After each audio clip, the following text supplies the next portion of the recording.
Hello everyone, I'm Dr. Beatrice Hyppolite and this is your world.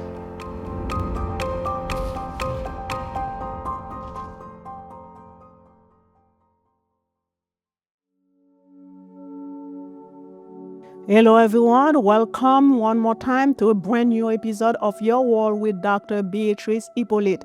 Our guest for today is Miss Vidya Dwarakanath, best known as Miss V. Miss V is in the house. Hi, thank you so much for having me. Hey, so you're looking pretty as usual? Oh, thank you. Okay, so I know we have a very important topic to talk about. Yes. But before I kind of dive into that topic, so tell me about you. How you doing? Yeah, I'm good. It's almost December. We're getting into the holiday season. Yes, indeed. So I'm excited. I'm also tired. I'm Okay. exhausted, but I'm really happy to be here with you. Okay. Yeah, how are you? Good. Last time I saw you in Qatar. Yes. Okay, so you're gonna have to talk about that. Yes. So why you were there and everything? Yes, so I was in Doha, Qatar at the United Nations Summit for Social Development.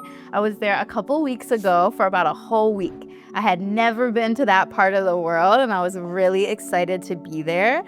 So a lot of why we went and why I was even selected to go on this trip. Oh, you were selected. I was. Okay, now you're getting me more curious. Yes. So, okay, feed me in. So the idea was almost 25 years ago, the United Nations had a summit for the first time ever, and they signed something called the Copenhagen Agreement. The Copenhagen Agreement essentially said there were three pillars that we did not want to exist in our world. Essentially, poverty as a concept should not exist in the world with the resources that we have. Mm-hmm. It's saying that everyone has the dignity and the right to work, and social integration or reintegration is very, very important. Mm-hmm. But over the 20 years, they didn't come back together. You say three pillars, so you mentioned one. What are the other two? So the first one was, okay, let's roll it back.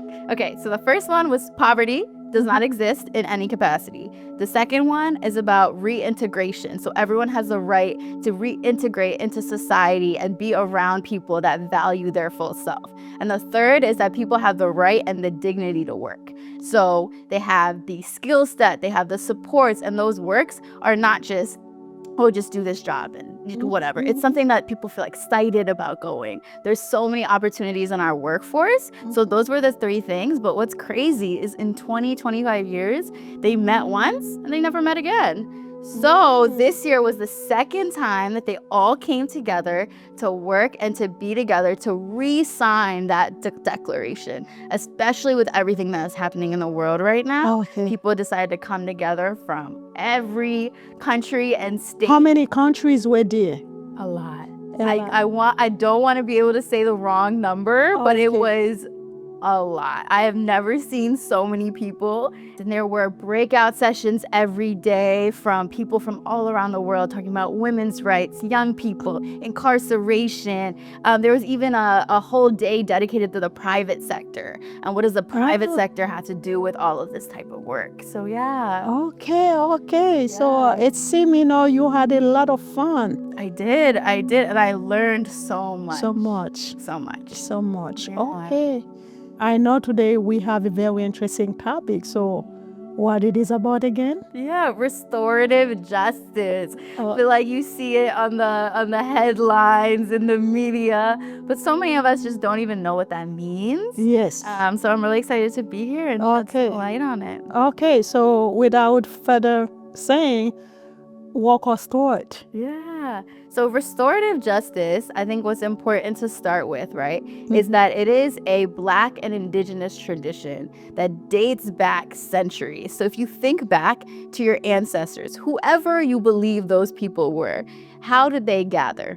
Mm-hmm. They gathered in community. They made decisions in community. Usually the person that was facilitating wasn't the one with the most money. It was the one that knew everyone, right? Oh. And so it's that concept, just bringing it into modern society. It's saying like, hey, we've kind of like gone off track. we're incarcerating so many people, a lot of harm is happening, a lot of violent crimes are not actually being addressed. We see people suffering from so much, and then it's like, well, where's the person? It's like, oh, we don't know what's going on. But those people that are survivors, they never get to heal. So it's like, what can we do differently? And it's really like, we don't have to reinvent the wheel.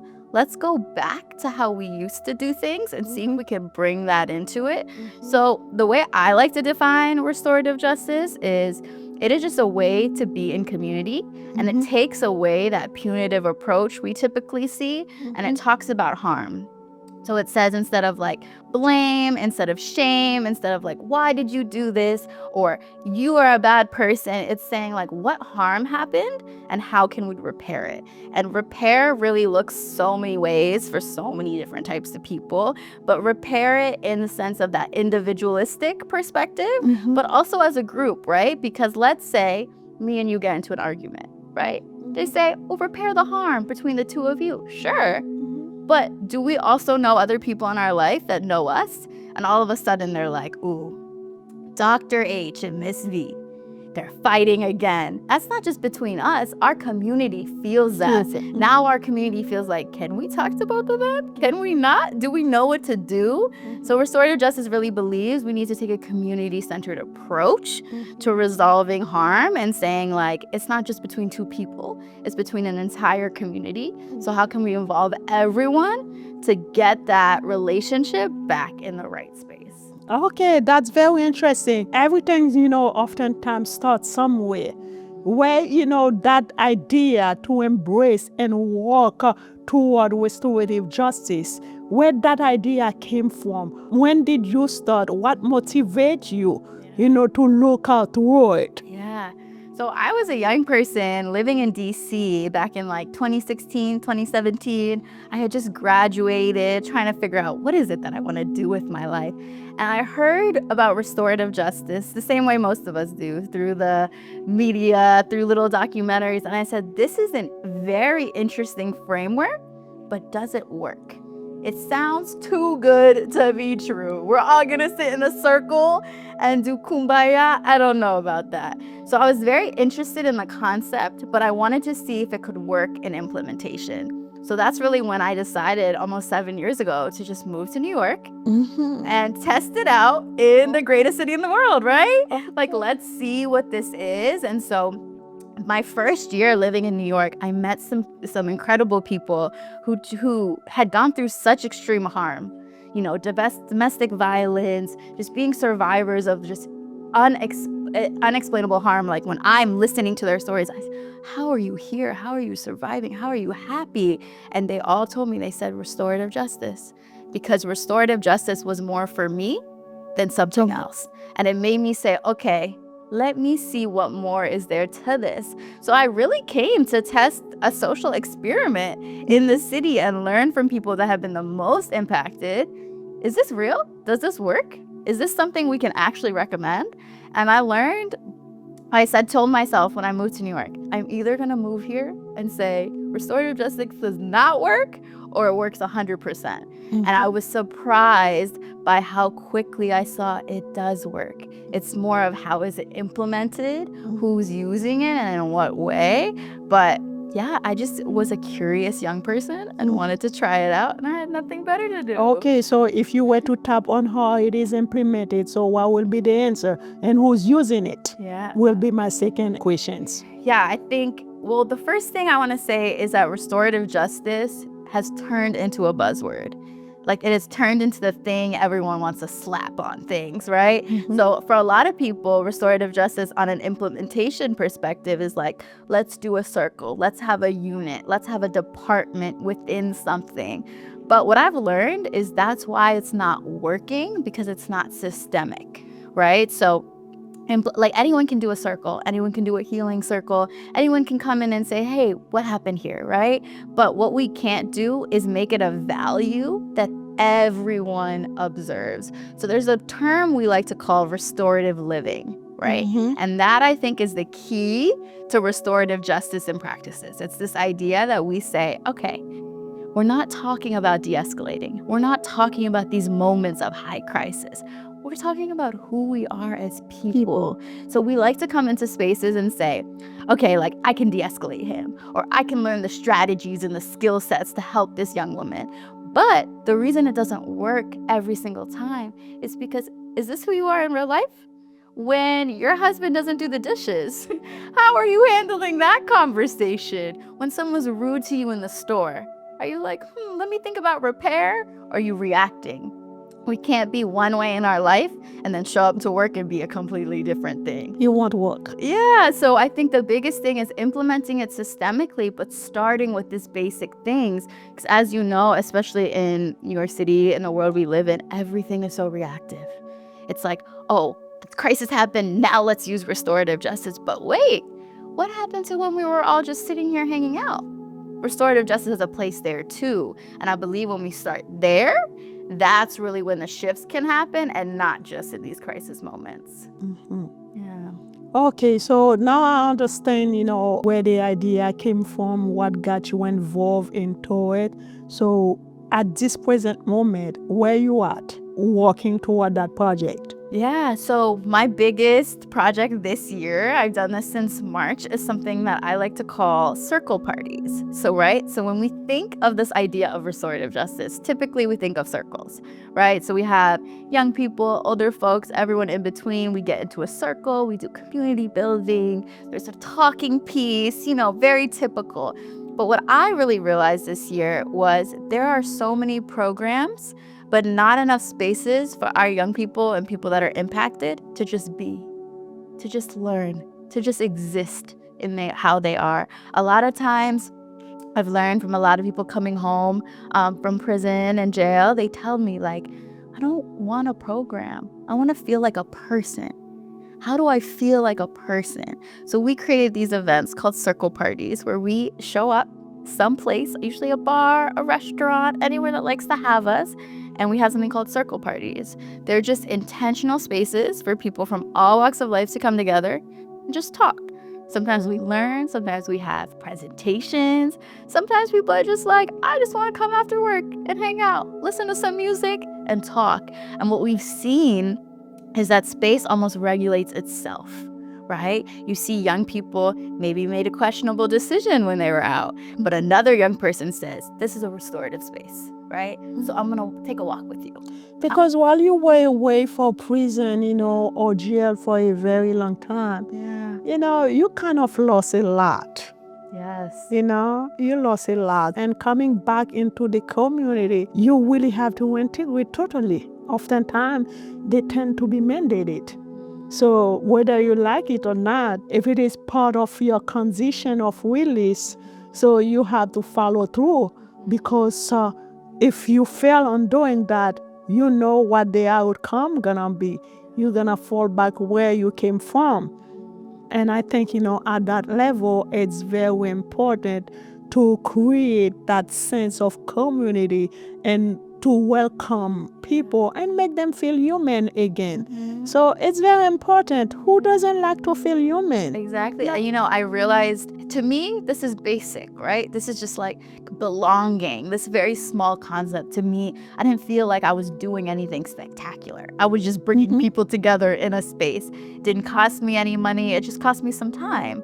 But what I saw with the young people, especially those impacted by incarceration, watching a 24-year-old who has not been in school in almost 10 years just sit at a bar, order a drink, and talk about philosophy with people.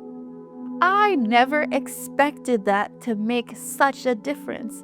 All of a sudden, a week later, Miss V, I've decided that I'm going to give up marijuana. I said, I didn't ask you to do that. He said, I know, but I've realized I keep going to these things, I keep talking to you, and I start realizing, why am I outside? They're not talking about anything important. I want to talk about books. I want to talk about the documentary. I want to teach a philosophy class to kids in the hood. That's what I want to do. And I said, amazing. But I didn't ask you to do that. And that's really the difference. Showing someone like you're valuable, have a drink. Hang out. And mentioning books. So prison and jail so are the two places that people get to read a lot besides college. because you have, all the time in the world, and having the public library coming and offer all type of books. I think it's very important. And believe it or not, you really have some bright young folks, dealing with the law. So as much that I don't want to be naive to think that everybody is innocent or everybody, people should not be in jail. So, there are people, unfortunately, so they don't belong anywhere else. But at the end of the day, so it's like for those who have served time, so this is the way I normally see things. Somebody committed a crime, went to prison or jail, wherever, serve the time and come back to society. That person paid dues to society. And upon returning back into our community, that person should be able to have all the resources available to properly reintegrate and be human again. Because, hey, I made a mistake. I paid for it. So now if you don't allow me to reintegrate and be human again, I feel that now my life is being stolen from me. You see what I mean? So it's like, if you don't allow me to reintegrate, then it seems that I'm still paying for the crime that I did. And when it's gonna be over? Absolutely. And even in these like smallest moments, right, it makes such a difference. It's like, what does it mean to be human after you've experienced, like, regardless of someone's viewpoint, right, around like, does this person deserve to have done this amount of time? That's not even the conversation. It's just like, jail and prison is not a pretty place.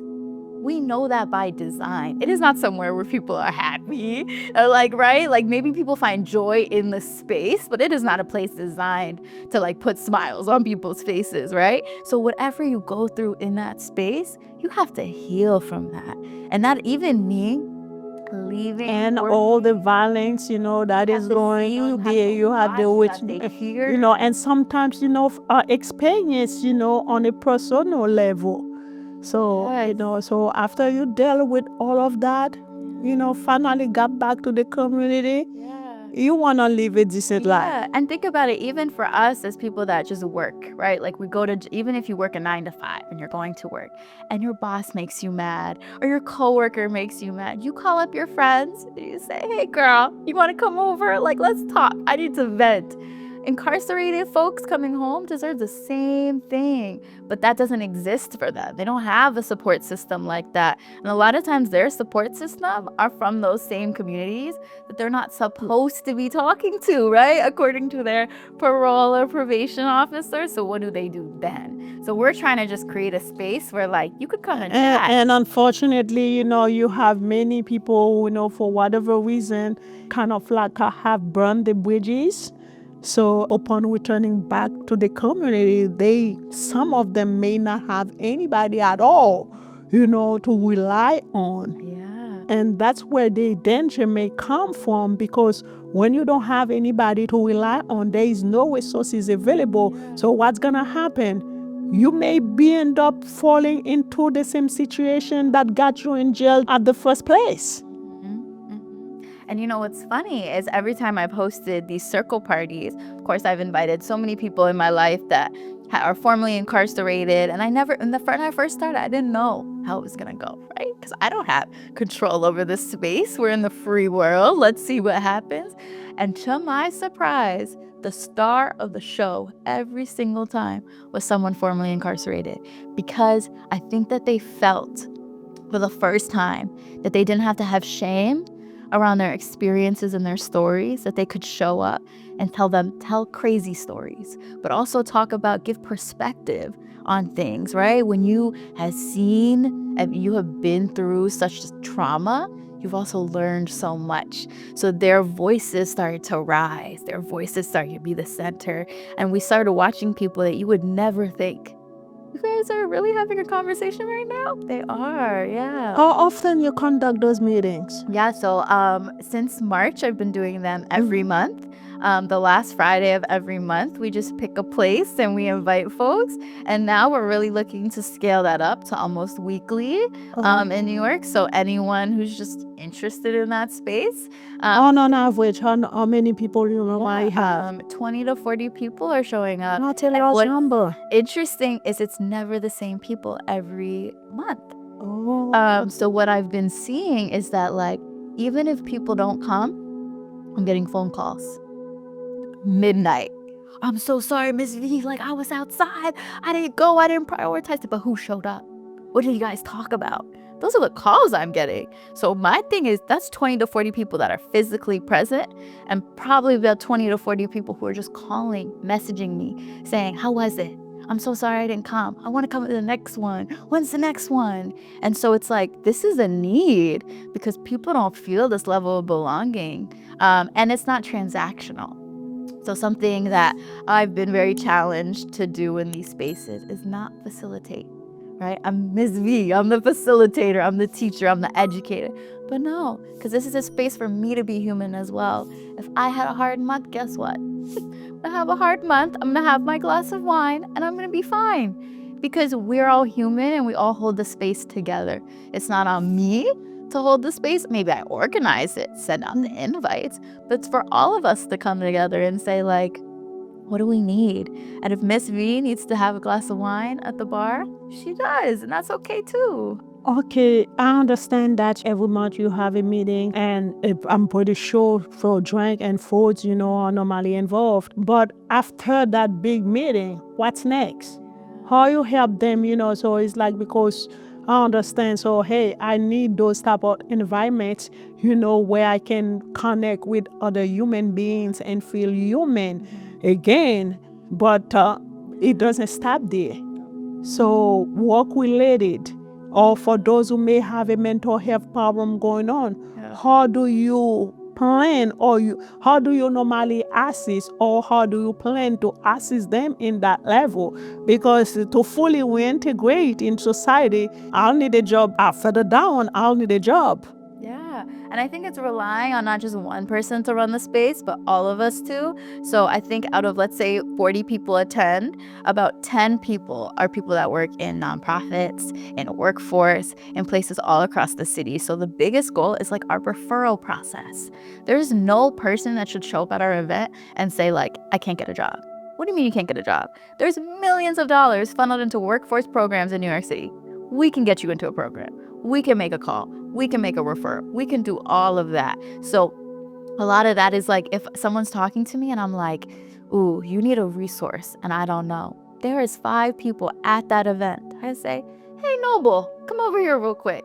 Can you talk to this young man? He said he needs this. I don't really know. And then boom, it's done. Because what we forget is so many of us that do this work like full time, we are so connected with our resources. There is someone I can call for almost anything. And that's kind of how this started, because I was working with this young man who was aged out. But you don't have an agency that is looking for a job for those people? No, not an agency. No, it's just all based on individual referrals that we do. So, for example, like a lot of workforce programs age out after 23, 24, but we have a lot of people 26 coming home, 29 coming home, 30, 40, 50, yeah. Of course. So it's like, well, what then? So my idea was said, well, I can pay a little bit of money to get this kid food, get certain necessities if he goes to the program, all of that stuff. But I said, you know what? I have a whole community. I have people that have known me for 10 years and watched my whole journey. So I posted one day on my Instagram. I said, hey guys, I got this kid, 24. He's going to GED classes every day, showing up, making the right choices for himself, but we don't have money to give him food. I want to be able to buy him lunch every day that he's here. I think that's a basic human right in class for 6 hours a day. All of a sudden, people I haven't talked to in 10 years. Here's $100 on Cash App. Here's $50 here. Here's $20 here. I said, you just gave me a budget. Okay. So every need that I had that I couldn't fulfill, I would just ask my community, hey guys, this is the need. You guys know anyone? And all of a sudden, people were shipping him books. People were shipping him materials, all this stuff. Okay, so you say it is not an agency.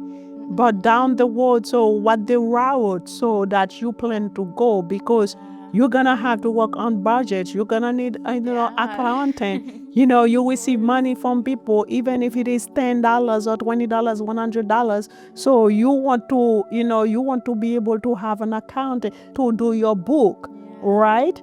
And so IRS probably down the road will have to get paid, because if you are receiving income, then you have to claim them. So it's a lot of things. So I understand for now. So you just work on the surface, but what is the plan for the next 2 or 5 years? Yeah, so in 6 months, like I will have a fully formed, functioning LLC whose only job is to essentially hold that money and then reinvest it into the community. And we already have some incredible nonprofit partners who are already saying, we'll be your fiscal sponsor. Okay. So we are just formalizing now. What does that actually look like in real time? I don't want to be in a space where I'm just recreating a nonprofit. We have so many incredible nonprofits in this world. We do not need more. What we need is a system to funnel people in and out. So my goal is to formalize, operationalize a system like this and launch it in New York City and hopefully around the world with all of my global connections forming now. Yeah. That's pretty interesting. My next question, Ms. V, how restorative justice can address racial disparities in the criminal justice system? Yeah, great question, loaded question, right? What we're always thinking about. I think that restorative justice is really about harm, right? And I think one of the critiques is communities of color, we keep being told this. Repair the harm, talk to the person.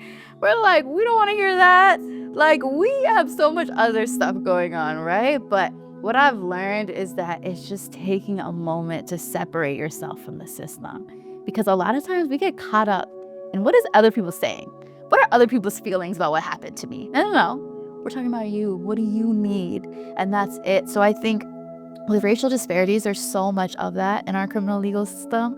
But a lot of the times it's like, especially when we talk about Black men being incarcerated, a lot of the reasons they're being incarcerated and also dying, they're dying at very early ages. Before the age of 50, we're seeing famous Black men just die. And we're like, what's going on? What's going on with the health, the mental health of it all? It's just that they don't have spaces to just be vulnerable, to just breathe, to speak about their pain without it being weaponized. So I think the more spaces we have for people to just say, like, I'm struggling. That's okay. It's okay that you're here. And like we create a safe container for people to move through that pain, the easier it's going to be for them. Because like we talked about earlier, the only way to critique the system is to not be part of the system, right? You can't keep going back into the cycles of incarceration and say, oh, this is the system that did this to me. Yes, the system can be violent. The system can be harmful. Nobody's not saying that, but interpersonal agency, we also have that. What are the choices that we're making? Who are the people that we're around?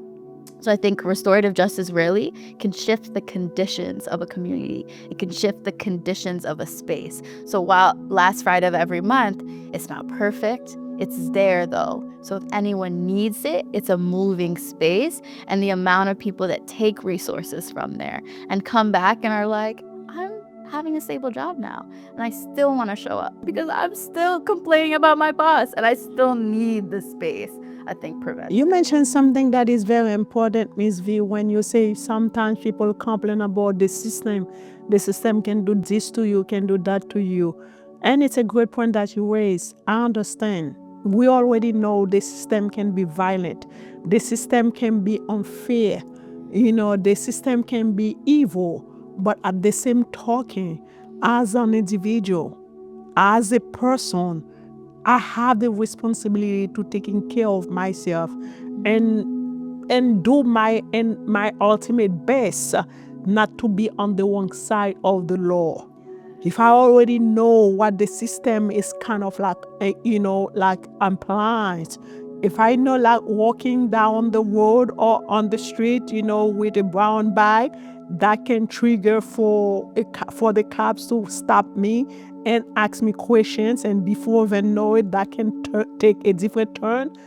I'll avoid not to walk and using a brown bag, while I'm on the street. So if I know the way, sometimes even the way we dress as black men, so I know, wearing my hair a different way, or wearing my pants, like close to my knees, can be a trigger for the cops, to pull me.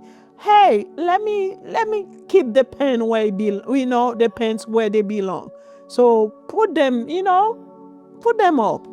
So, there are a lot of things that, that can trigger for the cops to stop us, so it is unfortunate. So, and having a conversation about racism, so it's not something that we try to invent.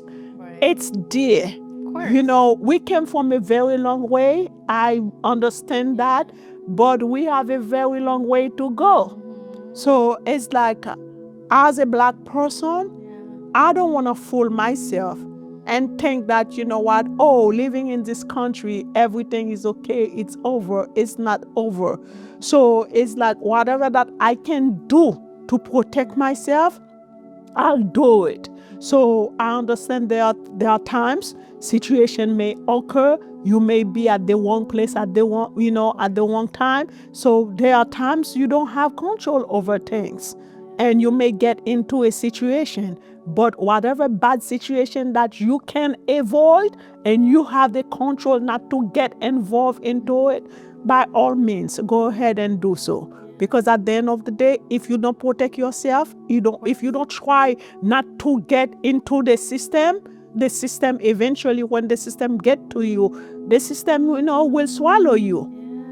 Yes. No, absolutely. And it's like two things can be true at once, right? We can say the system is violent, and I like that you said the word evil, right? Because truly, at times you're like, this is evil. But then what did we do in the process to make sure that nobody could use anything against us, right? So when did we make those right decisions? And I think taking those steps and saying like, all right, maybe I didn't make the right decision. And there's a young man I worked with that had been incarcerated over 15 times in 10 years, right? Like your typical reoffender. I had a conversation with him and I said, you have to not want to sit at these metal tables in jail or in prison more than any other decision you want. Every move you make needs to be, could this potentially land me back in that place? And until you love yourself enough to say, you know what, every move I make is going to make sure I will never end up back here, I believe that you can get there. Yeah. But he said to me, he said, I feel safer in a place like jail or prison than I do in the outside world because I'm so used to it. All my friends are in there. I know how to move in there. I've been doing it for 15 plus years. And he said, the real world is scary. It's sad. It is sad to hear somebody talks like that. But how does that make you feel, Miss V, hearing a young man talking in that manner to you? It breaks my heart. It breaks my heart because we've normalized the violence of incarceration. We've normalized that that's the world that's safer for him than a coffee shop, drinking a latte. I remember taking him to get his first latte. It's like, Miss V, I don't do lattes. Well, you're gonna do a latte today. Look at this menu. Pick one that looks interesting and you're just gonna try it. What's the harm in trying it? And what I realized now working with him is he fully changed his life since coming home. And he's still, on trial, all this stuff, going through legal processes, but he changed. And I asked him, I said, what was the moment? I said, I've had conversations with you, but like, what was the thing for you? And he said, because he's like, I almost got in an argument. He was like, I was in prison. I almost got into an argument on the phone because they wouldn't let me have my phone time, right? This typical thing. And he said, I almost got in a huge fight. And he said, and then I call, nobody picks up. No, not my family picked up. No one picked up. He said, I almost got into an altercation to get on the phone. And on the phone, nobody would answer the phone. So what am I fighting for? Why am I here? He was like, that was a moment I realized, like, do I want to sit at these metal tables? Is this what I want my life to be? And, I'm so impressed by him because it's his choice. And I think that's the thing we miss with restorative justice. We think we can mandate it. We think we can tell people, like, this is what you need to do. No, he stopped getting incarcerated because he hit rock bottom and he put 2 and 2 together. It wasn't sure, could I have inspired a thought? Sure, of course. But he has to walk in his body every single day. And even since putting the violence down, he's told me stories of walking down a wrong street and suddenly 15 guns on him. People, we heard about you. And he had to be like, look, I'm going to walk away because this is what I value. And he said even in moments where he's walked away but thought about doing something because now his ego was bruised, he was mad. He said, something always told me, like, God wants me to be here. There's a greater purpose for me than just this. So he said one specific time, that time when those 15 guns were pulled, he went back in his house and he said, you know what? I'm not going to take this. Who cares? He took his gun. He goes back outside. And an older gentleman walks towards him. He says, stop. What are you doing? He said, they're 17 years old. They don't know nothing about nothing. Go back into that house. Take care of your family. Spend time with your nephew. And he said that had to be a higher being. That had to be something. Because I've never been stopped before. In the 15 times I keep coming back, but someone stopped me then. And maybe that time God kind of like used that man to prevent him from maybe this time spending the rest of his life in prison. Yes. And, a lot of people have, specifically with him, have criticized my work around him, saying, but, he's facing 15 years, right? Still, he's been home for a couple years now, but still facing trial. They're like, why work with him? He could go back inside 15 years. That's a long time. I said, but he changed for himself. Even if he did 15 years, now he knows he can change. And that is the thing that people forget. A lot of our young men and women, they don't believe in themselves. They can't see themselves being the president. They can't see themselves being a senator or running a CEO, being a CEO of a company. They can't see that, but now he knows it's possible. When I met him, he said, never possible. This could never be me, Ms. V. I said, I think you need to question that. Why can't it be you? You haven't read books? You're not smart?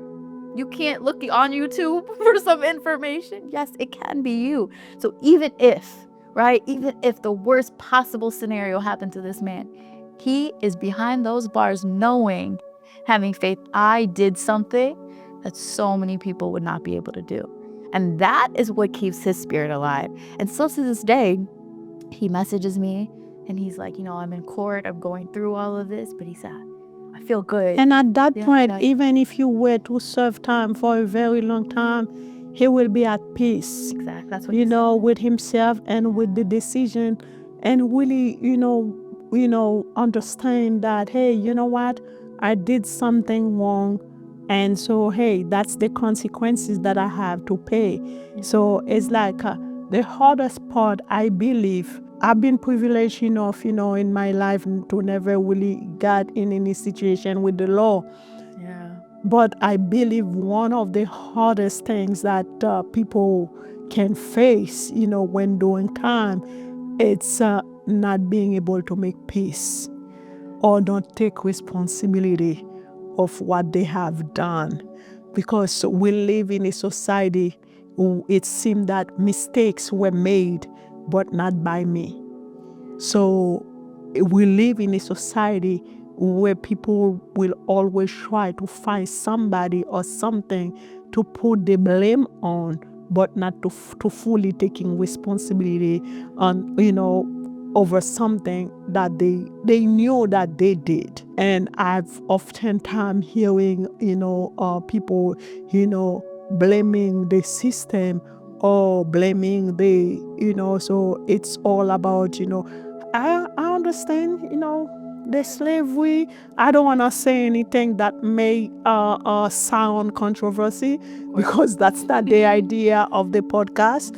So as much that I oftentimes place myself in a position to understand people who were, mistreated by the system, but I also, always try to make them understand. It's like, so this is the system. This is the way that you have to conduct yourself. And this is you. So it's like before you wish the system, so you see the way that you're supposed to conduct yourself, what you have done to avoid getting into that situation. I understand for many people, sometimes they probably never done anything, because in this society, you have a lot of people who have served time for crime that they did not commit. Absolutely. Yeah. So, to serve 15 years, 20 years for something that you didn't do, 20 years of your life, it's quite an amount of time lost that you will never, never, never get back. Agree. Over something that you didn't do. I know it's hard. But for those who committed the crime and serve time, so it's like it's painful for both. Yes. But it's, it's more evil for the one who didn't commit the crime.